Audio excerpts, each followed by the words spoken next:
40 years ago to this day. Cheers.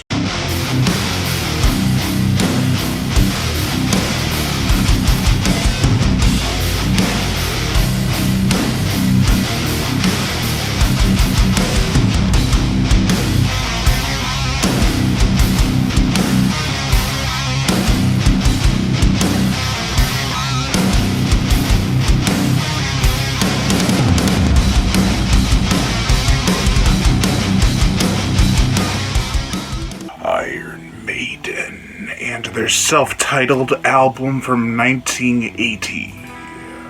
This is the heavy metal album released on this day in 1980. As I said, 40 years ago, April 14th. I said that way out of order, but anyways, my introduction to Iron Maiden was actually one of cover art influence. I had seen the Iron Maiden artwork before, but nothing really caught my attention. I mean, I loved it, but it wasn't like, I was deep into death metal and thrash metal. I was like, this is like early metal. It's not really thrash, it's not really death, it's more heavy metal. I was a punk, I was an idiot. And I decided recently, like about a year ago, to listen to some Iron Maiden. I heard a few songs such as Flash of the Blade, Run to the Hills, Prowler, Fear of the Dark, but other than that, there was not many other songs I had heard of. And when I heard them, I was like, oh yeah, I know that song.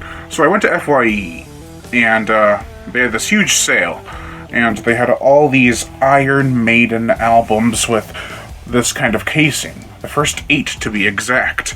And, well, long story short, although the story is going to continue, I bought all of them. I put the first one on, and Prowler came on. I was like, Power Rangers? Now, I've grown out of Power Rangers, as most people have, but hearing that brought back nostalgia, and I couldn't help but go, as I heard it. And as the songs went on, I was like, hell yeah. Remember Tomorrow is a great slow song. And then we get to Running Free, and I'm all in. I actually made a music video, I don't know if I still have it up, for horror movies featuring the song Fear of the Dark by Iron Maiden. It's a very old music video I did. It's actually pretty good. Not as good as today's standards. I could have done a lot different and a lot better. But I like it for what it is. But as said already, the album artwork is what drew me in. Look at that beast. It features a mangled skeletal punker named Eddie. Now, they had some promotional artwork for this on other EPs, where they had this dark figure in the background. And it wasn't revealed until this album's release that that dark figure was Eddie. He became a staple of all of Iron Maiden's artworks, I think pretty much in all of them. For the band, we have Paul Di'Anno, who is an excellent singer. He has a nice range, nice harmonies. He just has a solid voice overall. And I can't do it justice. I disguise to find my way. I disguise to find my way. Bad. I need a lot of work. But we're not talking about me. We're talking about Iron Maiden and their self-titled album. Dave Murray and Dennis Stratton both play guitars. And wow, the riffs on this album are astonishing. From the opening track and its opening theme to every riff on this album is just extraordinary. It's very early stuff. But I'd be lying if I said they did not slay. Steve Harris, who actually formed the band in 1975, plays bass. And I love the bass on this album, especially on Remember Tomorrow. It's like, oh, the feels. Unchain the covers. I think that's the lyrics. Anyways, the bass is excellent on this album. A lot of early albums from like the 60s, 70s, and 80s really played an emphasis on the bass. I respect that. I love bass guitar. Clive Burr played the drums, and they are excellent sounding. Of course, the drums, they pretty much always are going to sound excellent. Even on cruddy live concerts like when Kill the Corpse did Eat Moscow Alive, the drums sound like crap, but there's still a catchy quality to them. I'm getting off track. The drums in this are precise and sharp, unlike the album's production, which this album is very much so a powerhouse album. It brought down the house, dang it. While this album didn't invent metal, it didn't even invent heavy metal. It is still one of the earliest examples of getting into the thrash mold. Metallica, Slayer, Megadeth would take a lot of cues from bands like Anvil and Iron Maiden. This wasn't rock, this was metal. Which, ironically enough, the original studio that wanted to back them wanted them to play punk. Punk does not suit Iron Maiden. They wanted them to shave all their hair and start playing punk. I'm like, I would have been saying hell no too. I don't hate punk. I think this was a good benchmark for what metal became. And without it, we would have just had another punk band, and this one wouldn't have been really into it. The production quality, I think I've already said this, it is very muddy. And a lot of people might dislike that, but screw them. Muddy production is metal. Seriously, like you listen to old death metal albums from like the late 80s, early 90s, and they sound muddy as hell.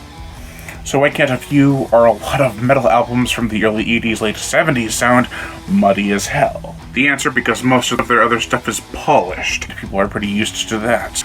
The negatives on this album, well, let's start off with the album casing, because while the artwork is amazing, they put the sticker on the front with the 1980. This was released on 1980, and I had to change it to the back because I didn't want it to affect the awesome artwork, but that's not this album's fault or even the band's fault. It's the distributors. But at least it wasn't permanently on the album cover. What is kind of a problem I have with this album is, well, it's kind of inconsistent. But you'll see a lot of that throughout the 80s in metal albums. Like Dokken had tons of heavy metal songs and some slow, heartfelt ballads. That's just how heavy metal is. You can't have all fast songs. You need some of those slow songs to keep the pace going strong while giving your audience a chance to breathe and appreciate the music. My favorite songs on this album, well, throw a dart. All the songs on this album are great, even the instrumental one, which I'm not a big fan of instrumental songs. If I wanted to get rid of a song, it'd probably be the instrumental one. Transylvania is a great song, but it is instrumental, and I don't know, it's just not my favorite kind of music. I like hearing the vocals. That's not to say it's a bad song at all. It's just my preference. And it does lead into Strange World quite nicely, so I can't really fault it for that. Overall, this is a great starting point, and even a lot of people's personal favorite album of Iron Maiden's discography. It's created the metal pantheon, and just never stopped. It is still going on strong today, and, well, rock on.